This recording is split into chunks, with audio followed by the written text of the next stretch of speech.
think you have to place a big enough bet that you have no other option. Like there's no plan B. Took on $700,000 of debt with a wife and a baby. You are psycho. That's also been just a really great challenge. Two completely separate companies and two completely separate industries. The IBJ Excellence in Healthcare Award. Yeah, what's the plan coming up 2026 and beyond? From South Bend to Evansville and everywhere in between, this is Get In, the show focused on the Hoosier State and the incredible stories happening here today. I'm Nate Spengel, founder of Get Indiana, and I will be your host for today's conversation. If you've been hunting for a brunch spot that understands food allergies and has bold flavors, look no further than Fire and Ice Cafe in Indianapolis. This hidden gem serves up European-inspired dishes that are entirely gluten-free. They're also completely free from peanuts, tree nuts, soy, sesame, fish, and crustaceans. We're talking biscuits, sandwiches, crepes, falafel bowls, pastries, and of course, all your favorite brunch drinks, crafted with serious care and a whole lot of flavor. Whether you've got food restrictions or just interested in great taste, this place is a must visit. Seriously, I don't have dietary restrictions, but the food actually rocks here. You definitely need to check it out. Grab your brunch crew and head to Fire and Ice Cafe at 6211 Allisonville Road, and your taste buds are gonna thank you. Now let's dive into the episode. Today I'm joined by Matt Euson, owner of the Restoracy, a group of innovative, patient-centered senior care facilities spread all across Indiana. Now, Matt has a strong background in business and a heart for community impact. He has helped redefine what ethical, high-quality elder care can look like.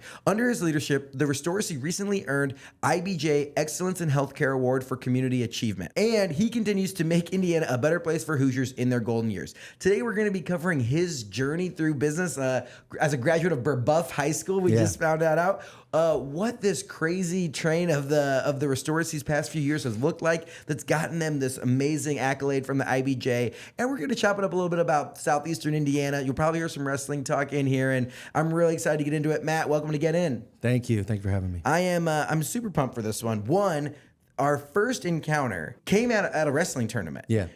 So I had known the last name Euson for a long time. So I've been the head coach at Chittard for, this will be year 6 for me. And we always knew when you get out to Newcastle, there are these boys from East Central that are ready to wrestle, that you're usually going to draw like somewhere in the ticket route. So you are the father. How many sons do you have? I have 3 boys, 2 of which wrestle. What years did they graduate? Charlie graduated, so he'll be a senior this year at IU. So I don't know, back it up 3 years. He was like 2022 maybe. Yeah. Okay. And we remember, there was some overlap there. Super fun. But then I got Naiden, who's a junior this year. He'll be a senior next year. So I still got one more year with my kids doing this. So. One more year. Oh, yeah. This is the year. This is the year. Yeah. I will say that junior to senior year jump it's a big one. Like we had Busto that took a huge jump from junior to senior year. If you put in the work and get there, this will not. I do promise listeners this was not an only wrestling podcast, but that jump is coming and it's really fun to watch. Yeah, I mean, Sam, the kid that you just mentioned that you coached, I had the privilege of coaching him. He was on my team at Virginia Beach last year for the national duels, and just watching his development, his growth was incredible, and he wrestled his tail off out there. So yeah, he's a really good kid, and we're excited. He's going to Ohio University. Yeah, and this is like this is what kids in high school don't understand. He's a GPA guy. He's got like a 4.2. He's getting a roster spot there. He's a hard worker. It's like, he doesn't have like a state championship, but like the best wrestling's ahead of him. And it's like, if there are kids or you're a parent, tell your kid to hit the books and he can end up on a D1 team. But we're going to get out of wrestling talk and we're talking, Matt, your journey. It's very, very interesting to me. And we're going to talk a little bit about how you ended up getting into the Restoracy and the great work you're doing for seniors here in the state of Indiana. But before we get into that, and all the fun work you're doing there, let's back it up a little bit because there's an interesting story about like your first dip into business and like a family business. Kind of a rough start to life. Parents divorced when I was 7. My mom raised us over on 38th and High School Road here on the west side of Indianapolis. 2 jobs. Dad moved down near Cincinnati. He was a manufacturer's rep for different companies. So he's basically just full-time sales guy. Well, one of his biggest clients was decided to divest themselves of a fire protection business in the late 80s.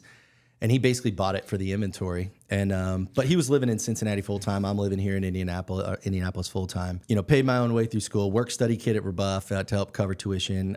They had work studies in high school? Yeah, they have work study programs at Rebuff. They did at the time. So if you can't afford the tuition, then you would mow grass and clean toilets and buff floors and pick all the gum off the underside of the desk. Honestly, that's exactly right. Okay. Move desks around. Just do whatever facilities manager needed you to do. That gentleman's name that headed up that program was Art Diaz, and he has helped a lot of kids in his life. That's amazing. Take out school loans, go to Indiana State, get a finance degree, take a job with John Hancock out of school. So I think I want to do financial planning. I mean, I clicked with finance and I was decent at it. But I thought that's what I wanted to do. Well, about that time, my dad's calling me up and he's like, hey, I'm struggling financially. I'm in some trouble. Do you think you could come down and kind of help me with this business? You're the only person I know that's got kind of a financial background. How old are you at this time? 22, 23. I was the first person in both my mother's side and my father's side ever graduate from college. So, where did you get that instinct or the know-how that I have to go to college and do this thing? I just didn't want to repeat what everybody else in my family had repeated. I wouldn't say that anyone up to that point had been a big success in financially. Great people, great family. Just everybody in my family was always a paycheck to paycheck person. Yeah, hourly worker, and so I didn't want to repeat that. Some people early on find out hey, if you grow up maybe in a less affluent household, hey, college is the answer. None of my family. I was from. Oh my gosh, from my mom and dad, my immediate family, I was the first college graduate. And I knew, and it was instilled in me early on from my parents. They're like, hey, you're going to go to college. And I was just like, I'm going to go to college. Were you getting that from mom and dad? Yeah, I mean, I just watching my mom struggle so hard from the time I was 7 to, all the way through out of college, and the sacrifices that she made for my sister and I. Older sister, younger sister? I got a younger sister who also became really successful, or has become very successful in business. She heads up sales nationally for a medical device manufacturer. Oh my gosh, your mom has to be proud. My mom's very proud. Yeah, we talk about it a lot. But just watching her struggle, I just could remember from a very early age telling myself, this isn't going to be me. This just isn't going to be me. And even going to Brebeuf and being from a less affluent family, I didn't wear the same clothes. I didn't have the same stuff. I didn't, we didn't take vacations. Everyone's spring break in Mexico or whatever, and you're I'm gonna move some desks, right? Or families are going to Aspen or something. That wasn't gonna be my life. So I just told myself whatever it takes, and I didn't even know what major I should do. I didn't get into Indiana to IU. I wanted to go to IU, but I didn't have the grades, so I got into Indiana State, and I picked business as my major, but I didn't really know what. And I'll never forget, it was my junior year. I started taking my first finance classes, and for the first time in my life, it felt like I understood something really well. I was naturally good at math. I was naturally good at applying math, I think. I kind of latched onto it, declared finance as my major focus, and graduated with a finance degree. So from Indiana State? From Indiana State, yeah. Shout out to the Sycamores. Yes, sir. So you graduate, you get the job at John Hancock, which is like Edward Jones. Yeah, Edward Jones, But I'm only there for honestly 6 weeks, and my dad's just hounding on me I really need your help. And go down there. I investigate what it's going to take to work with my dad. He's in Cincinnati. I'm living in Indy. I did not want to move to Cincinnati because my whole network was in Indy. And so, for whatever reason, this didn't work out. And there was a high likelihood it wasn't going to work out. I just wanted to make sure I had a fallback position. I ended up not only helping him just, from an accounting standpoint, stuff like that. We started doing some strategic planning, but also I just went into business development. So you had quit your job. Yeah. So dad's like, I'll pay you. You can, you'll work for me down here. And again, I think I just... Are you still living in Indy and just commuting? Still living in Indy and commuting. Okay. And I think I just felt bad for my dad. After the divorce, he just always struggled, lived in an apartment, just couldn't get it together financially. Great guy, he's the nicest person in the world. Everybody that's ever met my father, he's passed away now, but loved him. Kind of a mess financially, always a lot of credit card debt, just couldn't quite figure it out. So he ran his business the same way as he did his personal life. So the business was just a mess. Sometimes the best entrepreneurs that'll have ideas, can sell stuff, are charismatic, maybe attention to detail and finance and that piece isn't their strong suit. Yeah. You nailed it. You just described my father. Had a mind for chemistry. He had a charismatic. He could sell anything. The nicest guy in the world, but you're exactly right. When it comes time to cost controls, processes, procedures, discipline, not happen. Yeah, the business just lived on its next sale, and could it make another big sale? The business is special hazard fire suppression systems for mission critical facilities and processes. So think protecting Toyota's painting operations, or North American Stainless's cold rolling mills, or data centers and things like that. So like not just like general fire suppression. It's No, like, not at all. This It's is like highly specialized. Yeah. Okay. In fact, most of the fire protection companies in the Midwest would subcontract us like for their specialty work. So, if you're going to put sprinklers in a building and then within that contract is maybe this little piece that's like take something special, that's what we specialize in. Like where the crown jewel of whatever the facility is. Like this can't get messed up. Yeah, if this process goes down, the whole thing goes down. So then we would protect that with something typically non-water based, but also sometimes fast acting detection and stuff like that. Wow. So that was the business, but it never did more than a couple $1 million a year. It always had about 15 to 20 employees. And so by like 3 years in, the whole thing's crumbling. And then the indictment comes down. So that was kind of a blow and a shock. Did you know this was coming? No. Take me through the moment. Yeah. I'm in the office when we get the certified letter. Like, we get served like the mail. Someone comes, like, supposedly. Yeah. And like whoever your dad's name is like, hey, is he like wearing a disguise or whatever? No, nothing like that. He just came in the office. They just left it with the secretary. But she brings it back to me, and it's from the Department of Labor. And it's an indictment that dad's been stealing money out of the 401k. He wasn't really stealing the money. He was withholding the money from people's paychecks. But then he, instead of paying the money to the third party administrator, the fiduciary that oversaw the 401k, he was just using it for operational expenses to try to keep our head above water. Well, so he's robbing Peter to pay Paul. He thinks that he's going to be able to get caught up. But then the hole becomes so deep he can't get caught up. Oh, we're withholding 4% or whatever for your 401k. Yeah. But it's not actually going into their 401k. Not at all. Because he needs it to pay their paycheck for next week. 100%, yeah. Oh, yeah. In very simple terms, right? Yeah. You just times like 5 years, 15, 20 employees. So it grew to like $250,000 before the Department of Labor was notified of it. And they were notified of it from a disgruntled employee that had left and was just getting the runaround on the rollover for their 401k. So then they called like a tip line or a hotline, and then the Department of Labor investigated it kind of like behind the scenes and figured out what was happening. So they hand down the indictment, and my whole world is caving in at this point because I'm trying to help keep this thing afloat. How many years have you been working there at that point? 3.5 years. Okay, so it's like you kind of went down there and thought it was rocky, but like after 3.5 years, you kind of got something figured. we would see light at the end of the tunnel, and then another setback. We'd see light at the end of the tunnel, another setback. And what I mean by that is, we may lose $200,000 or $300,000 in a year, but the next year we'd make 300. So like we were just always right on the verge of failure, but then like we'd come back a little bit. But the indictment was just the nail in the coffin because. At the time we were banking with First Internet Bank, Dad had a maxed out $700,000 line of credit. He had not paid any money back on in years. And the bank just kept renewing it for a year and kind of rolling it over. Well, when the indictment came down and they caught wind of it, it was a kind of a loan covenant breach. And so they called the note due immediately. We don't have $700,000. We're on credit hold with virtually every vendor that we had. From your perspective, you're so early in your career. Yeah. And it's like, this is like a little bit of a lot of it, your reputation. 100% is my reputation. And so, but I always knew, like in the back of my mind, I was like, I can always just go get another job. Like I can leave this, I have a degree. I'll go back to what I was going to do. It's going to be okay. But then I'm getting, like, as it's spiraling down, I'm kind of getting more and more sucked into it. And the bank's like, this is how the buy-sell happened.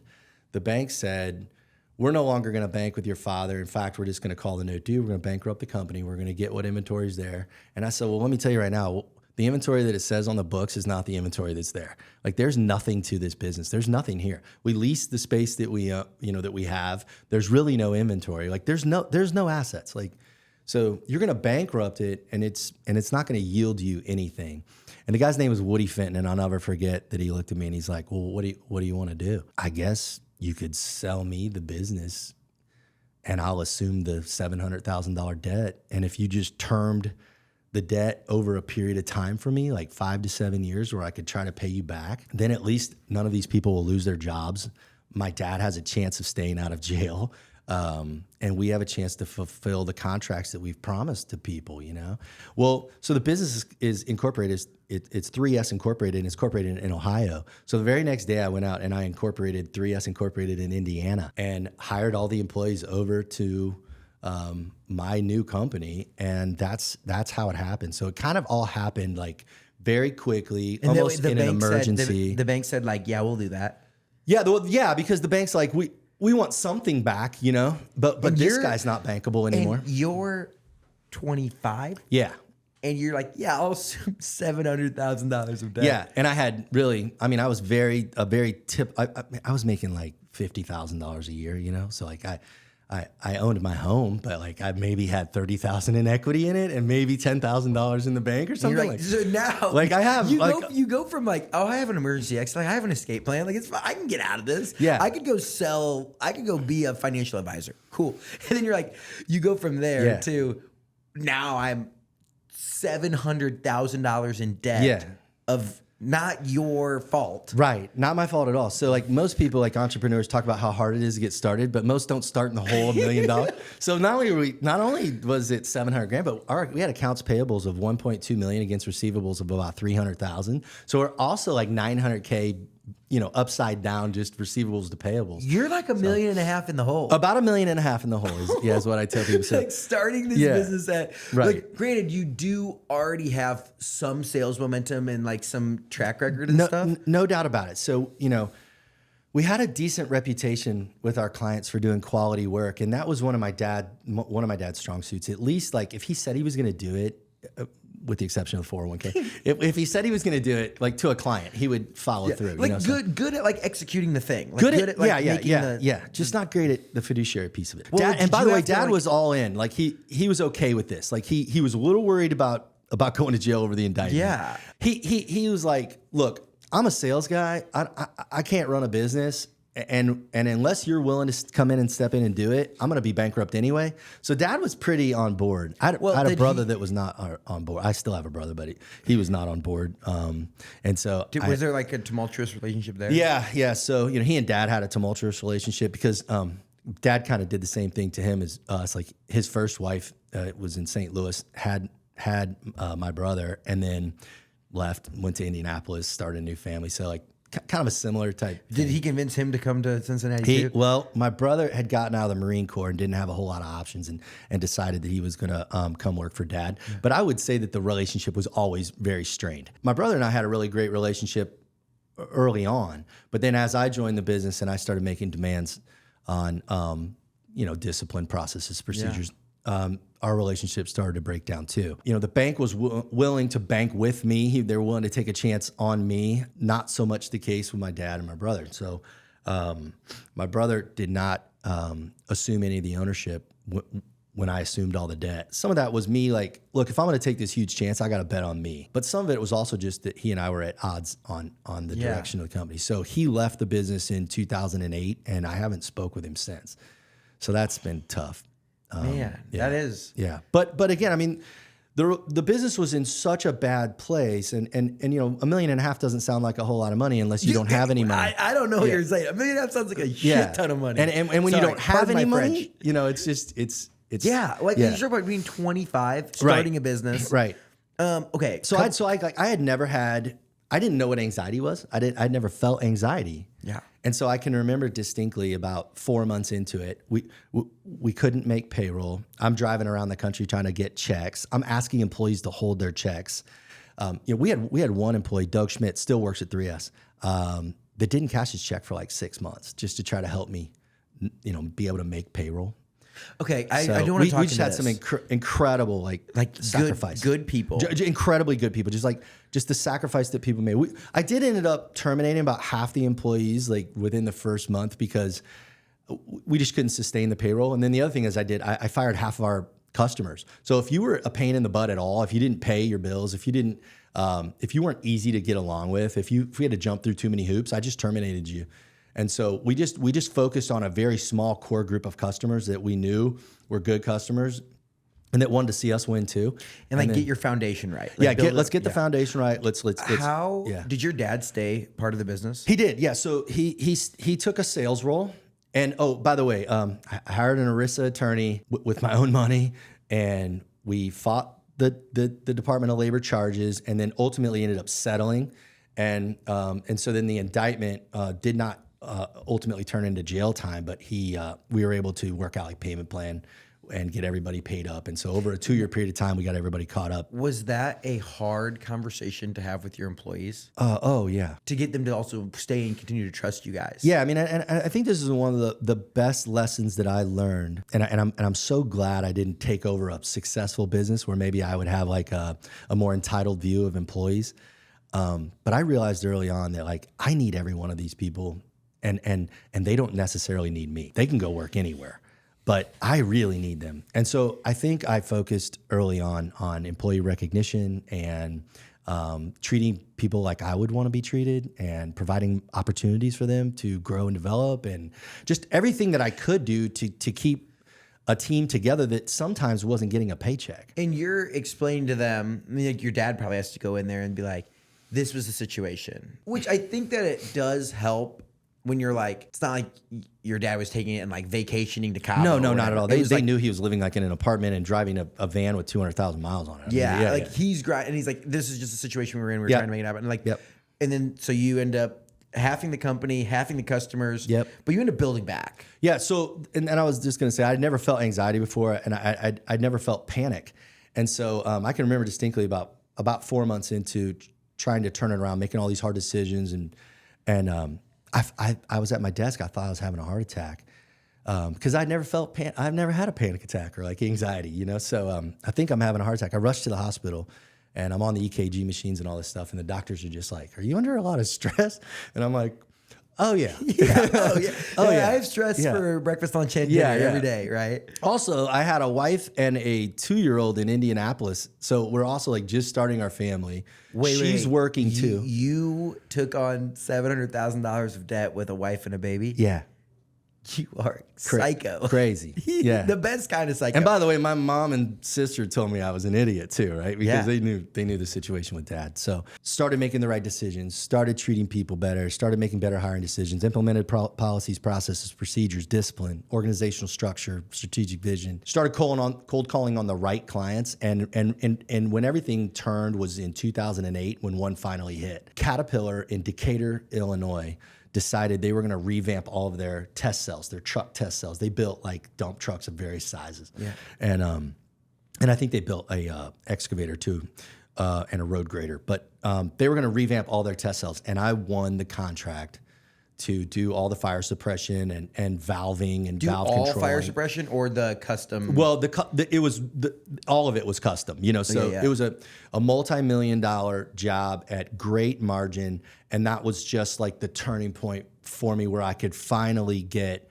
my feet under me. Yeah, I mean, you start to make a good margin on a couple $1 million, and it's like, we can breathe. We can breathe. We have like a little bit of money. I don't have to go to the hospital. Went twice. But yeah, we finally have enough money in the bank that I think we can get. And how are you doing on servicing the debt? I never missed a debt payment. Heck yeah. I did the same thing with even if it meant not getting paid myself. So I did the same thing with our vendors. I called the vendors. One of them was Tyco, massive company. They manufacture a product called Ansel, which is like a suppression systems. And at the time we owed them about 120 grand, and so their credit manager was like, "Well, you're on credit hold. You're not getting any more." And I said, "Well, here's the deal. I'm going to default on the 120 that I owe you, because if I can't get more product, then I can't keep cash flow.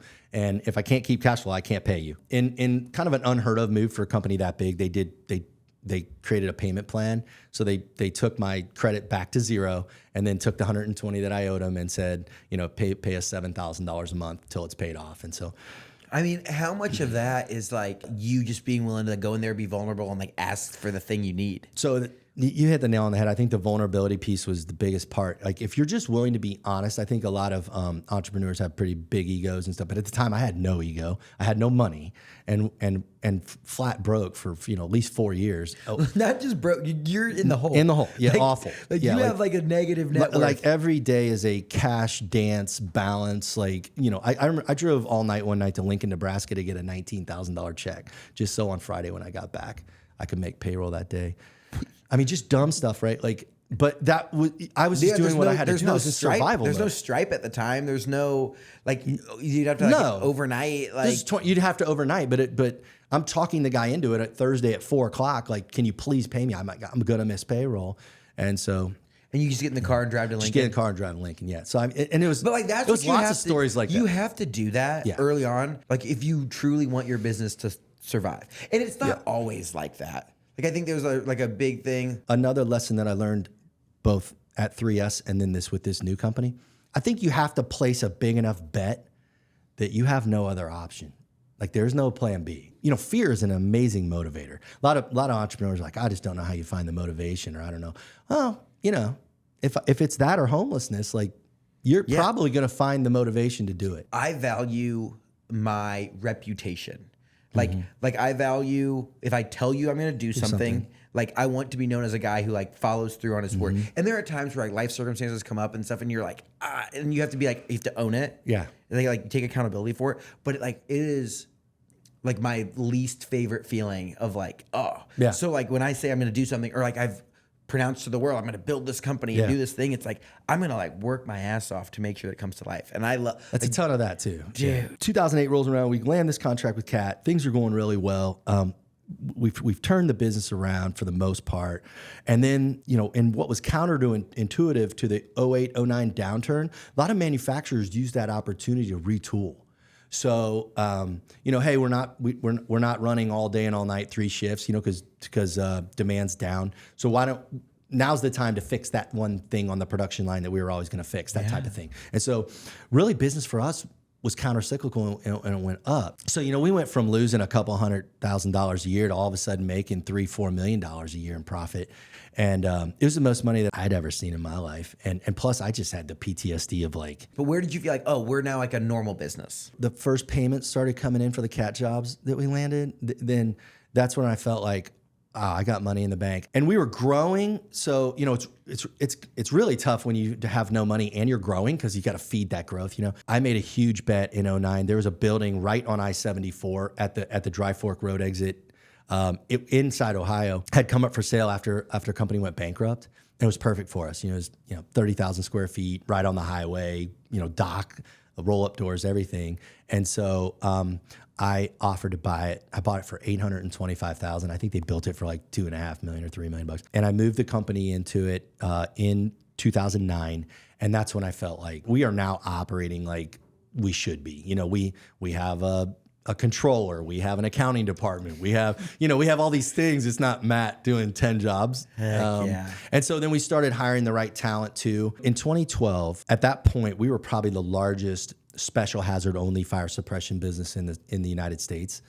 We were approached by API, who's the largest fire protection company in the world right now, with an offer, with a cash offer. And by 2009, I had paid off all the debt except the building. So for 10, 11, 12, I was making good money. Like life was materially different for me than it was. Yeah. How many? You had 3 kids at that point? 3 kids at that point. I had one in 04. And had you all moved down there? I moved the family down there in June of 2009. So bought the new building and moved the family down. Basically, as soon as I had some breathing room and I knew it was going to work, so like, 08, I'm like, it's time. I was driving back and forth 4 times a week to Indy to Cincinnati. I would leave the house at 5 a.m. and I'd get home at 8. I'd see my kids for like 15 minutes before they went to bed. And then when things turned around, I got used to working from home on Friday, so that I could at least spend a little more time with my children. But I'll be honest, I didn't see my kids a whole lot for the first probably 5 or 6 years of their life. But then when I moved them down, everything changed, So and the business is like growing, doing well. So from 2005 when we did the deal to today, I don't think that 3S has ever had a year where revenue was less than the previous year and where profit was less than the previous year. So it was really growing on a great trajectory. But API comes in with a cash offer. In hindsight, I could have probably kept the business. I should have probably kept the business. But I had never seen that much money in my life. And it was game changing for my whole, 8 figures is game changing for anybody. But from some kid that grew up at 38th and High School Road and who graduated from above with like a 2.5, I'm like, this is crazy. So to me, it was like this amazing success story. I helped my dad. I fixed the problems. I saved the business. Depending on ownership structure and equity and all that stuff, it's like, I don't know. You probably could just like chill for a while, you know? Like, Right. So no, well, yeah. So I own the whole thing, right? yeah. I mean, like, So I get this check. I sell the whole thing. I kept the building, and I still lease it back to API. it's like today, I mean, hindsight's always 2020. It's like you could probably put an operator in place, and like you could have turned off cash for you. I mean, the real story is even better than that. So I had an earnout, so it wasn't like I got to walk away day one. So I stayed on board. Sean Copenhaver, who's now the president of 3S Incorporated, he worked for us in high school, right when all the like 2005, like when the bad stuff was happening. And then he got a degree in aeronautical engineering. He wanted to work for GE. Couldn't get a job because it was 2008. Comes back to me and he's like, "Can I work for you?" I'm like, "Oh." So he started at the very bottom of the company, earned his MBA, now he's president. But the same thing with Jeremy Wheeler and Brandon Linhoff and Holly Stone and these people that I hired all along and developed them right out of college, and now they are the president, vice president of sales, chief operating officer of this $100 million a year company now. So it's really cool. Yeah. That it played out the way it did. So by 2018, how long was your so you five-year earnout? So you sold in 2013? I sold like basically the start of 2013. We closed the deal at the end of December of 2012, but like 2013 was the first year that I was working for API. Phenomenal company at the time, owned by a guy named Lee Anderson. Was it hard to like work after like working for yourself for your whole career, basically? Yeah. Go work for someone for 5 years. It was hard, but it wasn't hard, and I'll tell you why. The company's just an amazing company. So it was owned by one guy, Lee Anderson. 35% company was ESOP, but 65% owned by Lee. And then the CEO is a guy named Russ Becker, who I still stay in touch with today. Amazing guy. And what they focused on, their motto, their tagline is building great leaders. And so they just poured all of this like really structured leadership development into me that I had never received before. Because you're kind of teaching yourself. Right. I'd never had a 360. I'd never had a Myers-Briggs assessment. I've never had a natural abilities battery. I didn't even know what emotional intelligence was. I didn't know it was a thing, So, but now here I'm getting emotional intelligence coaching and I'm going through all these assessments and everything.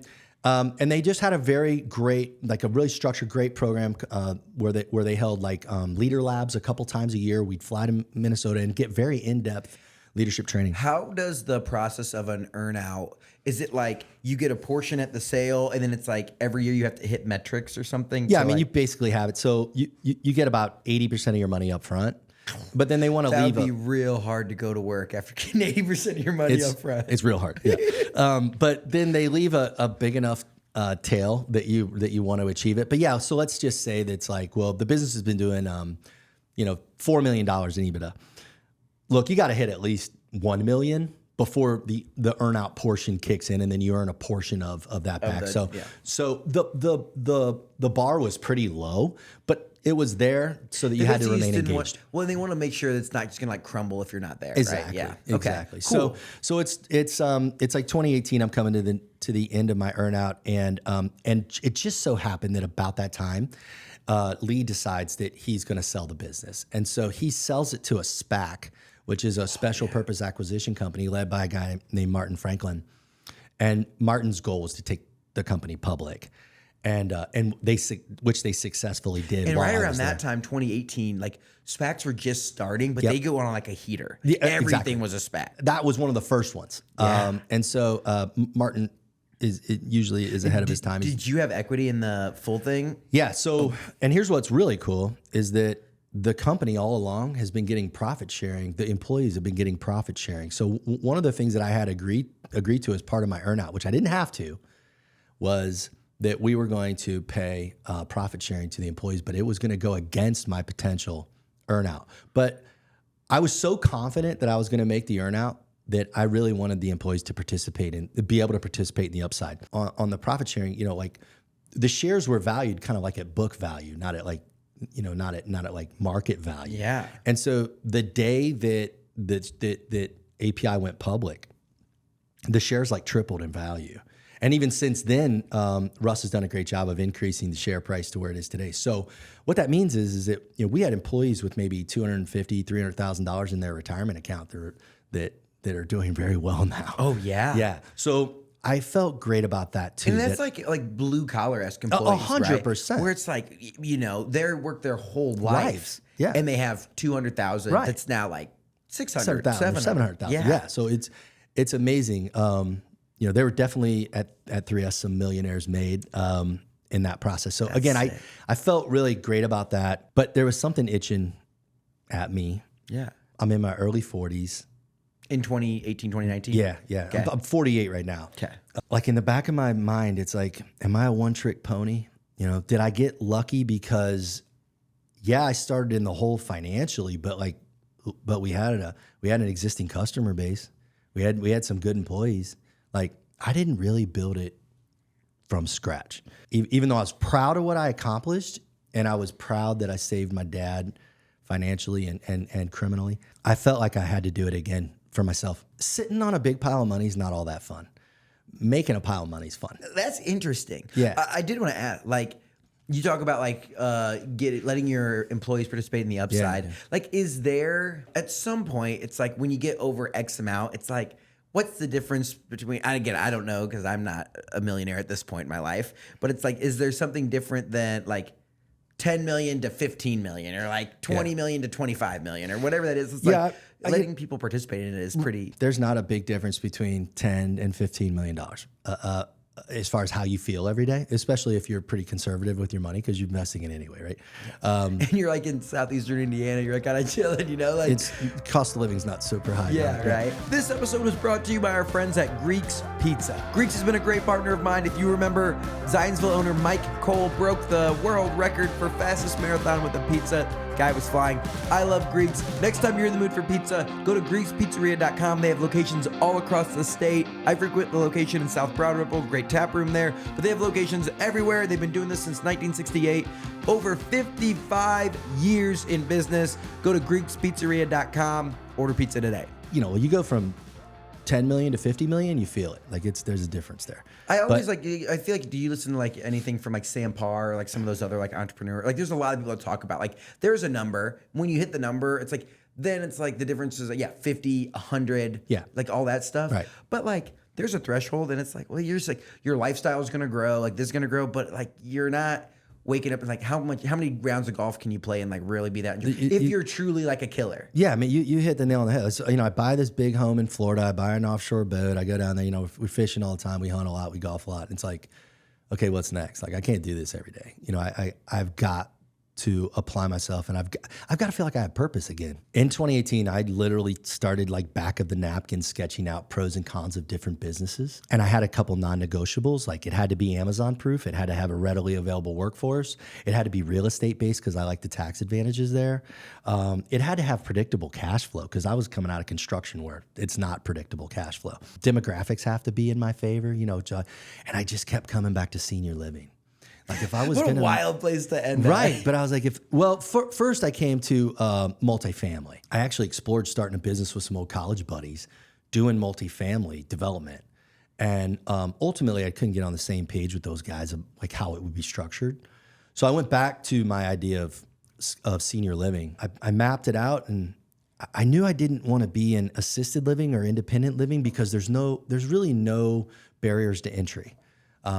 It's relatively unlicensed, although there are some Medicaid waiver stuff, but like for the most part, it's unlicensed. And so just really any developer could decide to get into senior living at any time. Yeah. You could just like you could go Broad Ripple, right? You could just slap like 55 and older or whatever. Yeah. Like we call them, cruise ships. You can build a cruise ship anywhere. That wasn't really attracted to that. I kept coming back to skilled nursing homes because A, the industry's broken, completely broken. And so I think there's an opportunity for disruption, and B, the barriers to entry are really high. I mean, Indiana has a certificate of need in place where, you can't just go get bed licenses.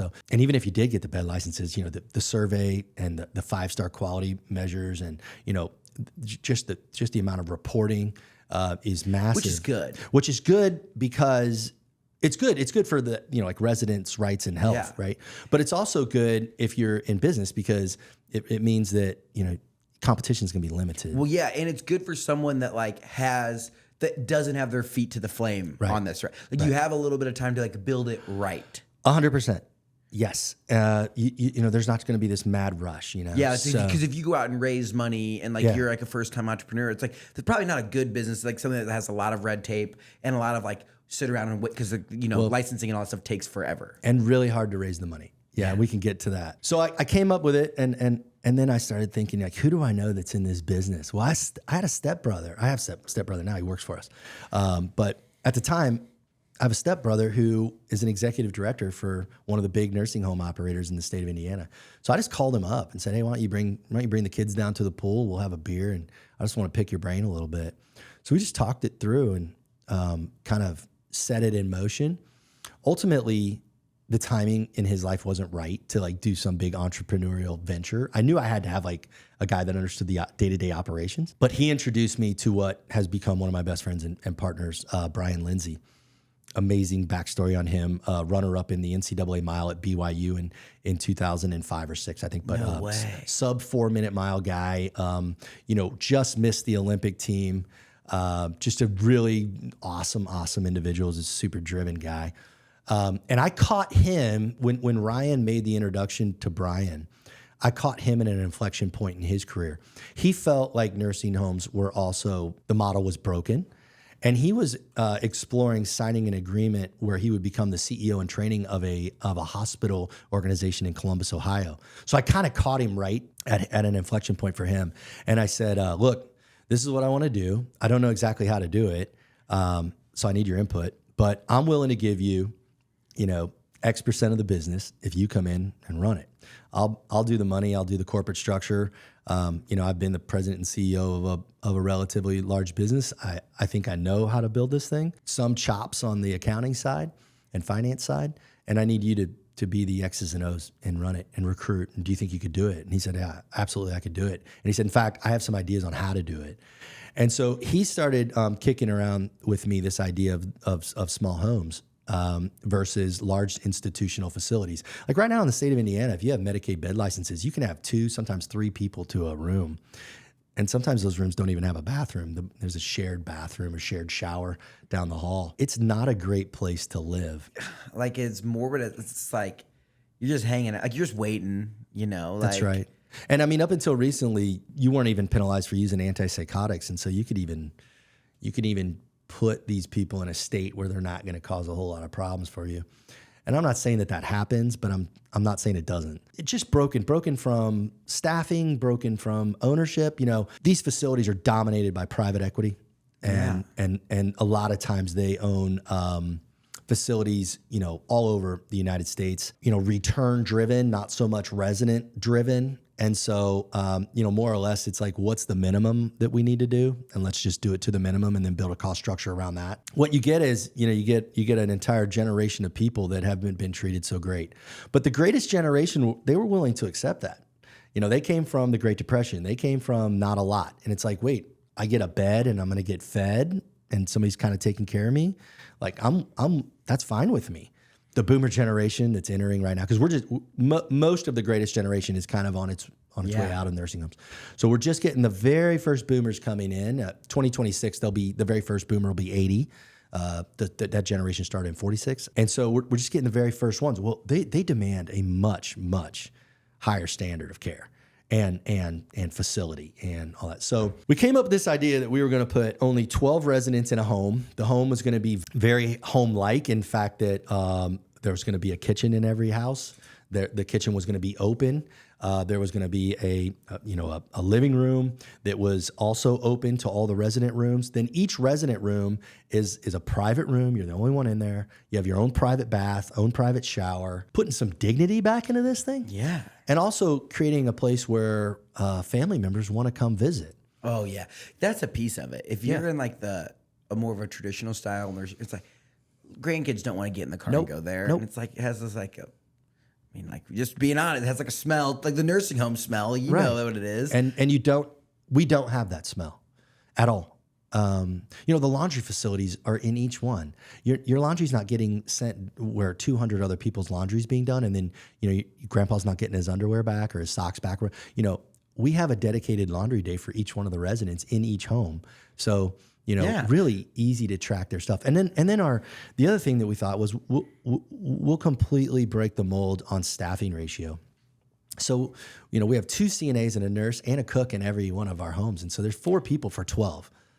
And so you can stay on top of resident care. Am I saying we're perfect at it? We're not. I mean, it's a tough business. I think we do a better job than most. I think last year we were in the top 4% of staffing ratios in the state of Indiana. Our Whitestown campus this past year had a zero deficiency survey, so not one tag.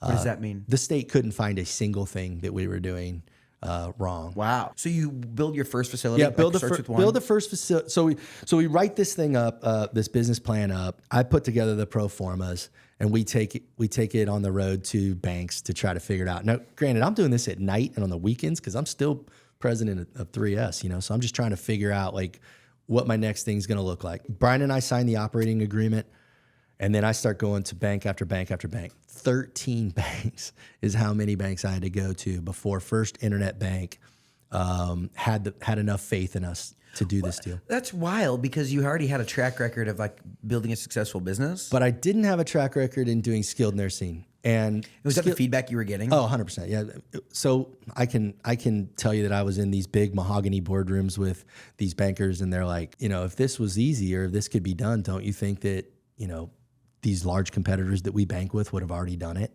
Like, why do you think you're smarter than they are? I don't think we're smarter than they are, but I think that we're owned locally, and we're going to put, a different emphasis on service than these large private equity backed companies. We finally got First Internet Bank to agree to do the deal. Chuck, Tom, and Dave Becker. When you say do the deal, like what does that look like? So it was a $16.5 million project. For one facility? For one facility. So that included the land acquisition, and we did a market study and paid for a market study to be done with a company that specializes in where to place senior living. And they came back and said, Whitestown's a home run. Whitestown's like A+ on our grading scale, like hits every one of the metrics that you're looking for. You'd be a fool not to put it in Whitestown. And so we started looking for land in Whitestown. What year is this? 2019. Yeah, it was still all right. Now it's like freaking booming. Oh, yeah, no. You can't find anything in Whitestown. No, we would not have purchased the land for what we paid for it then. It was actually the fall of 2018 that we identified that land. We didn't close on it until June of 2019. But we identified the land, finally get a bank that agrees to do the deal. I have to put in $4 million of my own money. It's very it's like a mortgage, your equity down payment on a business like this, especially a real estate based business, is about 25% down. The bank does about 75%. So I write a $4 million check to a business I've never done before. Talk about just like a guy that just likes to put it all out on the table. Oh man. Well, that goes back to what I was saying earlier about like making sure that you place a big enough bet that you're fully invested. And at the time, and at the time, the $4 million bet wasn't awful for me, but it was like enough that like I need to pay attention. Like you don't just like want to lose $4 million. 100%. Right? Yeah. And then sell your real estate for pennies or whatever. Yeah, that would have hurt badly. We come out of the ground. We use Meyer Najum here, local construction company locally. They're on budget, on time. It is March of 2020. And we still haven't gotten our water meter set yet to get our certificate of occupancy. And time's running out on our licensing. So we have to have this thing open by June of 2020. March hits and COVID hits. An industry that COVID hit the worst was nursing homes because the death rate was staggering, compared to other areas. So hospitals, nursing homes, all of healthcare took COVID very serious. But the state put these crazy restrictions on nursing home operators. It was like the first Friday in April, and the city of Whitestown told me that they were shutting down indefinitely that coming Monday, and I still didn't have the water meters. So I couldn't get the certificate of occupancy. And I remember begging the city to just please send a crew out to set the water meters. And like 5 o'clock on that Friday, they set the water meters and we were able to get our certificate of occupancy. And you're talking about begging. And like, I can just like imagine, like, it's like, hey, listen to me, like explain the situation.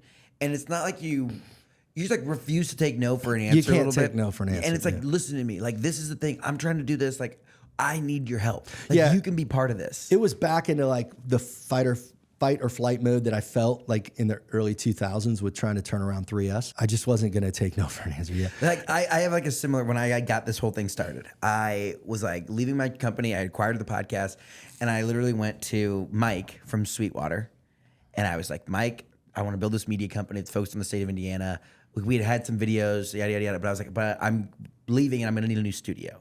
And he's like, well, first he was like, oh, I'm so happy for you. Like, what do you need? Like, blah, blah. And I was like, well, I don't have a studio. a studio costs, a really good one, like 15 grand. Yeah. Like, I'm a startup that's just getting, I don't have 15 grand. And I was like, so my next move relies solely on what you say to this question of like, I need my first sponsor and I need it to be Sweetwater and I need help setting up the studio. And like, he was like, yeah, I'm in. That's We're cool. totally, and it was just like this moment of like, you start by catching like the first break. And now here we are. And like people come in and it's like, the idea is working. Yeah. But at the bottom of every show, like this is now over a year later, like their first investment, like that's like the title sponsor of all these shows. And it's awesome because they gave me a chance early on. That's incredible. Yeah. But like not being able to like, it's not as like you're demanding it, but like they can understand the urgency in your voice. Absolutely. And and they like almost feel like, oh, like I can help this journey. Well, and they can sympathize because they've been there. Yeah. Yeah. Yeah, they know. You get the certification. We get our certificate of occupancy. May hits, the markets had plummeted. I get a margin call against my line of credit, which I had used to put the equity down payment on the facility. Wait, okay, because you took out equity. I took out like a line of credit loan against my brokerage account. Yeah. To play the because this is like the secret, right? It's like Right. like people say Elon Musk buys Twitter. It's like he doesn't just like write them a no check. right, you like yeah, take out equity against your position and put it out. 100%. So they give you a margin. They gave me a margin call because like markets had plummeted like 30% like overnight, you know, because the reality of COVID was starting to set in. And I don't know if it was the end of April or beginning of May, but it was right in there. My dad passes away on May 5th, and my wife and I file for divorce. Like May of 2020 was the worst 30 days of my life, and was back to those panic attacks and stuff that I hadn't felt in a really long time. So like all of a sudden, like entrepreneurship was feeling very real at that moment. Also, back in 2018, I'd started a small restaurant in my hometown. So we built a restaurant from the ground up. A good buddy of mine was running it, but we're only 2 years into that. What's it called? Shift Restaurant and Bar in Bright, Indiana. And I got one in Batesville too. I've been to the Batesville one. Yeah. Oh, we'll get to that. That's gonna be at the end. That's our roundup. I'm majority owner of that restaurant. Yeah. And now our restaurants are shut down. So I got Nick calling me going, "Hey man, I need 10 grand for payroll," you know? And I'm like I got a $1 million margin call yesterday, you know, like I don't have time for this. So it's once again, it's like everything's back into like this, you know, crazy place where I just didn't expect to be. Plus, we're open in a nursing home into the teeth of COVID. Dude, you're like crazy. Talking about being a glutton for punishment. Yes, but we got through it, and by the fall, we were filling up so quickly that I thought we really have something here. Because you only have 12 spots in this facility?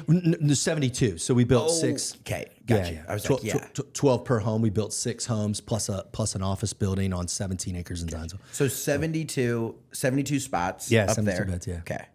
We were 85% full by the end of the year. So we've only been open 6 months. We were 85% full, and by the spring, so by like let's call it late February, we were 100% full. And then I knew like this is going to work. And you're going back to the bank and be like, hey, like look at this, like we're making it happen. We're making it happen. The bank was really pleased, met all of our loan covenants, did what we said we were going to do. We successfully refinanced out of that loan in April of 22 into a HUD bridge loan. HUD has special financing for nursing homes that accept Medicaid. We entered that bridge loan. That gave me my capital back. And so I was able to redeploy that capital. So campus that had attempted to do what we were doing in Carmel at 126 in Rangeline, and through mutual contacts, I was able to be put in contact with the owner of that facility, and we bought that facility. Why hadn't it worked for them? They were commercial real estate developers, really good business guys. Their main business is very successful, but I think some of it had to do with needing to meet a TIF requirement. What does that mean? A bond that you get for commercial real estate development, and like the city of Carmel had allowed them this special tax arrangement, but they had to meet certain criteria. And I think, although I've never confirmed this with them, I think this was just something that could drive some revenue and tax base to help them get to that requirement. So this wasn't like their main thing? Not at all. It was the one-off thing that they, yeah. So, and they were eager to offload it to the right buyer. But the guys are successful enough. They didn't need to like fire sale it, you know. So we bought it at a very fair price in the fall of 2022. And then we just went to work on immediately fixing it. Did it have occupants? It did. It wasn't very high compared to our other facility, but it had occupants or had residents, you know, some staffing in place. But the main thing it had over its head was it had an IJ tag. That's an immediate jeopardy. So that's where the state comes in and they feel like residents are at harm. And the problem is that tag follows the next owner. And so we still haven't been able to we got rid of the tag, we remediated the tag, but it stays for 3 years. So we're just coming up on our opportunity for that to drop off as a component to like our rating system. But as far as our quality measures over the last 24 months, we're 5-star and everything. And we were able to successfully refinance that project into a HUD bridge loan, which allowed us to get the capital to go make another acquisition in Goshen under virtually the exact same circumstances. A commercial real estate developer had thought this is like how I could do skilled nursing, didn't really know what they were doing, made it through, ended up selling it to a company out of Detroit. It was a one-off for them too. They didn't really know how to handle it, and we were able to successfully buy that. So we're up to 3 campuses now. We started a couple ancillary businesses. We started a management company. So we got about 450 employees. We'll do right around $50 million in revenue this year, or in 2026. Because from 3 campuses. And then we got a couple ancillary businesses too. You know, so you know, within healthcare, there's a lot of servicing companies, you know, therapy businesses, things like that. So anything that we were outsourcing, we thought, why don't we try to take in-house? And then you could end up doing that for other skilled and then do facilities. it for other skilled facilities too. Nice. Yeah. Okay. And outpatient. And what did it mean? I mean, when you won the IBJ Excellence in Healthcare Award, like what did that do for your business? What did that do for your team? Like you've been building something special for a few years now. Right. Yeah. I mean, we've been working our tail off for 5 years to do something completely different. The award from the Indianapolis Business Journal was just kind of maybe other people finally recognizing what we're doing and why we're special and how we're disrupting an industry. Where's your main office at? In Carmel. In Carmel? Yeah. Okay. We thought, you know, we had the right recipe, but the more we got into it and the more we hear from families and the more we hear from caregivers, the more I'm just solidified in my belief that no one should be institutionalized. No one should be put on antipsychotics if it's not absolutely necessary. No one should have to have 3 people to a room in their last few years. And so the name Restoracy comes from restore and legacy and putting those 2 things together. We want to restore faith in this business and in this industry again. And we want to give people, you know, their legacy back, you know, give them some dignity in the last few years of their lives. Treat them like humans and treat them like the matriarchs and the patriarchs that they are. You know, a place that you want to come visit them. Yeah, like that was always, I mean, I spent a ton of time with my grandma at her. It wasn't like skilled nursing. It was a elderly community. I say it was like they had like dorm rooms for like you either got like 1 bedroom or like 2 room type things, and they had a little mini kitchen but it was private. And I spent so much time there. But they had like a community living room, and we would watch Jeopardy, and I would eat lunch with her table of gals. And like some of my fondest memories and like my biggest life lessons and what got me started on like being curious and asking and like hosting a mini podcast with no mics was spending time with this older generation that has great stories that like sometimes when you go into a nursing home and there's like 3 people in that room and you can't really have a conversation. Correct. Like it just isn't.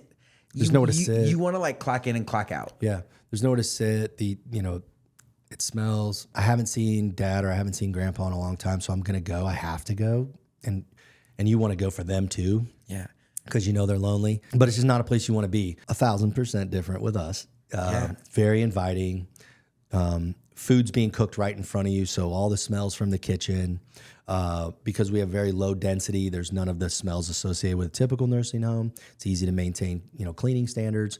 Every resident has their own bathroom, and within their room, every resident has their own sitting area.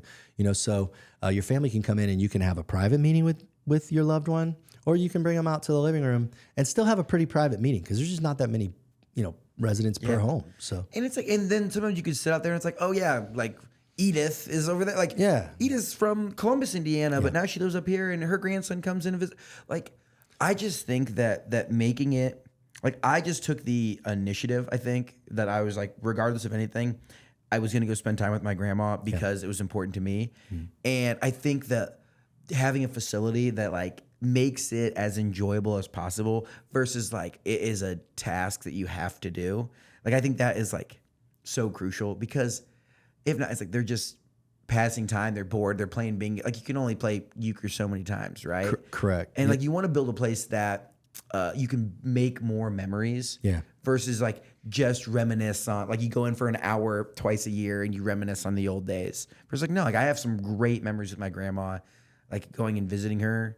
And like, I can only imagine if you had this like facility that was more conducive to that, like more people could experience that. I agree. And outdoor living space is very important too, you know, getting fresh air. And so the back of every one of our homes has a really nice patio, and then we have planter boxes there. And so we host gardening events. And, you know, I think institutional facilities could tell you that they do those same things, but I think they're checking boxes. This is just the way of life for our residents. This is the way of life for our caregivers, you know. And when you have better staffing ratios, you know, one CNA taking care of 20 people, that's a lot of people to toilet. That's a lot of people to change. There is no time for games and activities and puzzles and gardening. But when we have 1 to 6 staffing ratios, our caregivers can really spend time and get to know our residents and do fun activities with them. Yeah, man, that's special. I think that's super important. And so why aren't more people doing it? Historical census on a institutional facility has been around 80%. And so they'll virtually take anyone. It's very rare that an institutional facility would deny an admittance. We have about a 20% acceptance rate. So it's opposite with us. We're almost always full, and then we're kind of selective on who we take, because, you know, you want your grandmother or you want your mom to be surrounded by other really great people, you know? And so you just have to be careful about who you bring into your facilities. You also have to be careful to make sure that the level of care that they need is within our ability to do it well. And so for that reason, like, we don't take traumatic brain injury. We don't take, you know, there's some things that we're just not going to take, vents and trachs and things like that. And so we can be very selective, and I think that keeps the culture of the house at a perfect temperature. Yeah, which is important too, because the worst thing is like, if grandma like lives in a place and she hates her neighbor, like, well, right, she can't sleep. Like, somebody's crying like, all night or screaming. Yeah. Like, I loved hearing the stories. My grandma would be like, the biggest problems that they had was like, you know, that Edith, she cheats at euchre. Like, I saw her like move the scorecard or whatever. They're like, that's like funny drama within it. That's kind of drama that you want. You don't want the Yeah. So I think we got the right recipe. I think we're set up for success, and now I think we're just going to do a very controlled growth. What's the plan coming up 2026 and beyond? We've signed a non-disclosure agreement on another facility, and so we're in negotiations with them on what that might look like. We have secured the land, two additional acres in Carmel on the east side of our current campus, adjacent to our campus, where we're going to pitch the city of Carmel on an expansion. It is going to require a zoning change. I think Carmel will be understanding with it. So we're going to do an expansion there, probably to the tune of $10 or $12 million. And then we're looking for a greenfield project. So in fact, today I'm meeting with a gentleman up near Noblesville to look at a piece of land. We could probably also do something on the south side of Indy, but the idea over the next 5 to 10 years would, build this out to about 10 campuses serving most of the metropolitan areas. We need one in Evansville, we need one in Crown Point, we need one in South Bend, most likely. We have Goshen, but we need one in Fort Wayne. Maybe Lafayette. So I think there's some more opportunity throughout the state. When you think back to when you signed back up for the rat race, right? When you jump back in it, and it was to prove to yourself that you weren't a one-trick pony. Yep. How does that feel now, 8 years later? Do you feel like you're on the right track? Do you feel like what's the last 7 years been like? It's been a ton of work, but it's also been an opportunity for me to find my purpose again. As someone that creates businesses, creates leaders, gives caregivers an opportunity to improve their lives. And so it gives me, it's something I can wake up every day and look forward to. I love working with our team. We've built a really great management team. Our core people and our key people are excellent to work with. They're professionals. It gives me a ton of energy to work with them. And there's some vindication too that I was able to do it again. And, you know, the more people I meet, the more I realize how rare it is to successfully create two completely separate companies in two completely separate industries, and to try to become a subject matter expert on both. And so that's also been just a really great challenge under the heading of like never stop learning and you know, always keep developing yourself. Being in your 40s is not too late to reinvent yourself and to build a company if that's what you want to do. And if you do it right, it can happen pretty quickly too. We're going to round out the episode. I could literally do a full 3-hour Joe Rogan episode here. We're going to use quick hitters, talk about what you're doing in southeastern Indiana. Obviously, you know, like getting involved, owning 2 restaurants down there. Mm-hmm. Are there other like projects or fun things? Or like what does the state need to know about that corridor of the state? Dearborn County is amazing. My partner and I, Nick Roberts, we started 2 restaurants down there, Shift Restaurant and Bar, both in Bright, Indiana and Batesville. On the golf course there, right baby. On the golf course. I've sat at the back patio table. Yep, I know a thing or two. Yep, I actually met my girlfriend's parents for the first time at Shift. Oh, awesome. Yeah. It was a memorable experience. Incredible. I didn't know that. We needed fine dining options. We needed, you know, something other than fast food and, you know, just a place you'd want to go and hang out and have a, you know, there was nowhere to get like an IPA or like a craft brew in Bright, or even really at the time in Lawrenceburg. And so, you know, we just wanted to create, you know, kind of a higher level experience. And I think we did that. Our facility in Bright, we built from the ground up. It's beautiful. You know, doing some commercial real estate development too, working with the city of Lawrenceburg right now to develop a building right next to their new amphitheater downtown. Yeah. So that's fun. What a great place. I mean, it's 30 minutes from downtown Cincinnati, but you're still in Indiana. It's rolling hills, a beautiful lake there, Hidden Valley Lake. That I happen to live on, but you can boat. You know, it's got an 18-hole golf course. It's got a beach. It's got a restaurant on the water. When so it's just you a cool moved spot. your family down there, like, were you apprehensive at first? Like, you're like, I'm an indie guy. I want to live back here. Like 100%. Yeah, how did you find your community and your place down there? Or were you just like, I'm working? It was very intentional. So, you know, growing up in the city and living in the city, I wanted to raise my kids in like a bedroom community, like a more of a rural community. I wanted to raise my kids in a place where there's 10,000 people at a football game on a Friday night, you know, just where you could leave your doors unlocked, you know, just real hometown values. And which is interesting because that's not where you came from. Not at all where I came from. I grew up at 38th and High School Road. I think some of me just kind of wanted that for myself too, you know, just to feel like I was out a little bit. So sticks, baby.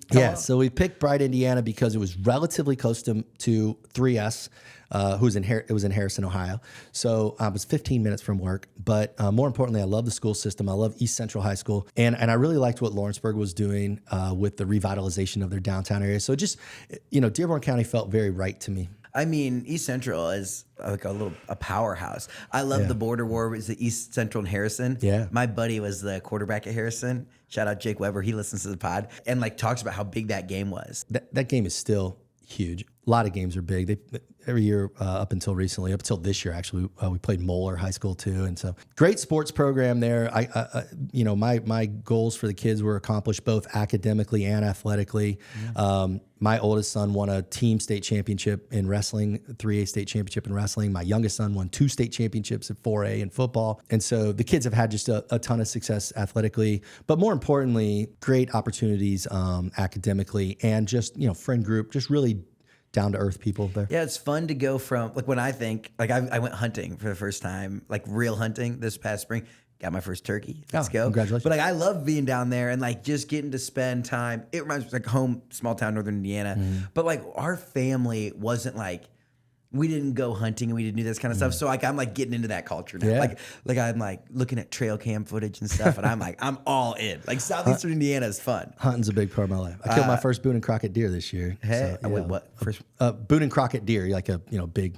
yeah. Wait, where at? Down there in southeast. Boone and Crockett. Boone and Crockett is a grading. It's an organization, but it's the de facto grading scale for how a deer is scored. So yeah, so they have thresholds, and if you're above those thresholds, so it's kind of rare. I've been hunting my whole life, and that was the first time. Wow. Okay. Congrats, man. Yeah, That's sick. Boone and Crockett. This is the term I'm going to use next time when with my girlfriend's dad. I'm like, yeah, Boone and Crockett, come on. And he's like, what, how do you know about You'll that? sound like you know what you're talking about. Exactly, man. Well, hey, thanks for coming on and sharing a little bit about southeastern Indiana, about your journey through 3S, what you're doing with the Restoracy. I'm really excited, and it's going to be fun to follow the growth that's coming, especially when this NDA gets released and maybe there's a new facility coming up. We're going to be like, hey, you heard about what was going on here first. Yeah. I do have some fun questions as we wrap up things. When you think about like what's the most unique piece of one of your facilities? The city of Whitestown does their annual 4th of July fireworks show literally in our backyard. And so families come and they put the blankets out in the yard, and we pull all the residents out into the patios and back patios, and everybody gets to watch the fireworks show together. And that's a big thing for us. That's pretty special. I love that. Okay. I mean, you've been in Indianapolis, you've been down in that southeastern corridor. What's something the world needs to know about Indiana? I think there's a lot more opportunity here from a business standpoint than what people realize. I think we have a lot of natural resources. We have a lot of great people. The talent that's coming out of our universities is really, really strong. So whether it's Purdue, Rose-Hulman, IU, there is a pool here of really, really great young people that you can build a business around. And I think when you had like Ryan Hasbrook with 811 Group on a while back, and he talked about the same thing, just kind of started his business doing that.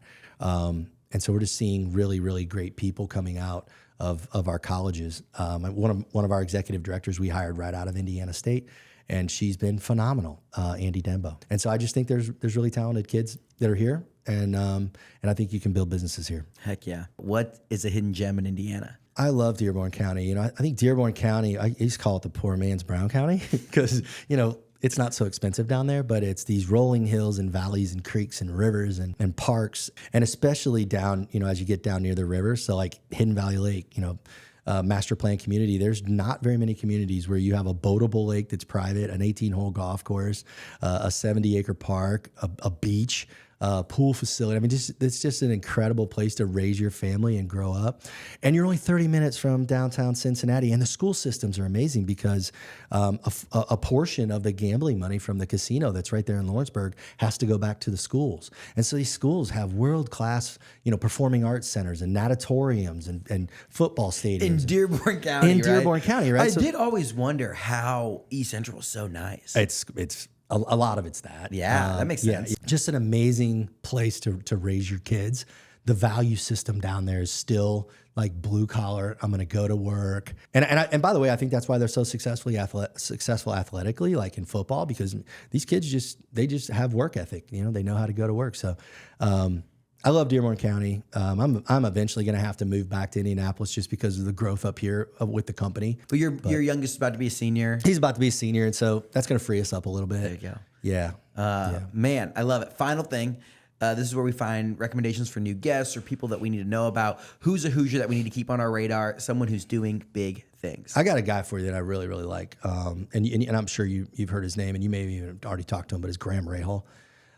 Graham Rahal is, obviously an Indy race car driver, and so we're in the month of May, so it's a good time to bring him up. But I've gotten to know Graham as an entrepreneur. Graham just opened this world-class facility in Zionsville called GRP, Graham Rahal Performance. They do, car tuning, car modifications, like commercial or like resident, like individual cars. Yeah, like exotic cars, like Ferraris, Lamborghinis, Porsche. But like you have a Corvette, or whatever. You want to take it up there, like you're just a normal person. Correct. You can do that. Yeah, 100%. Plus, some race support too, and But he's got a Ducati dealership up there, so it's a place to go to buy your motorcycle. But he's got a steakhouse coming in. He's got a coffee shop that's already open. He's got a private club up above where, you pay a membership fee. It's like a social club. Plus you get a place to store your cars. His car storage facility with these elevators that he has for the car storage and the multi-rack, multi-stack rack. in Zionsville. Zionsville, yeah. And so Graham has built this amazing business for himself outside of racing.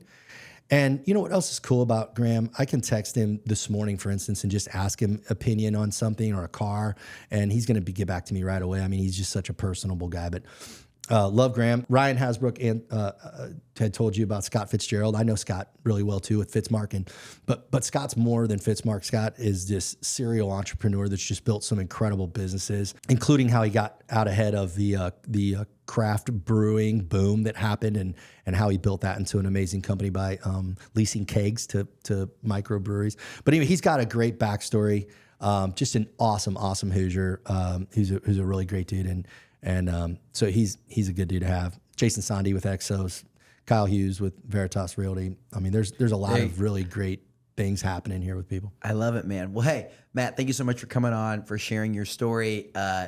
This was one of my favorites. Like, I think at first we're gonna have to work on like title packaging and stuff, because when we think, oh, skilled nursing facility, it's like, but like the journey is incredible. The commitment that you have to our golden age Hoosiers, I think that's incredible.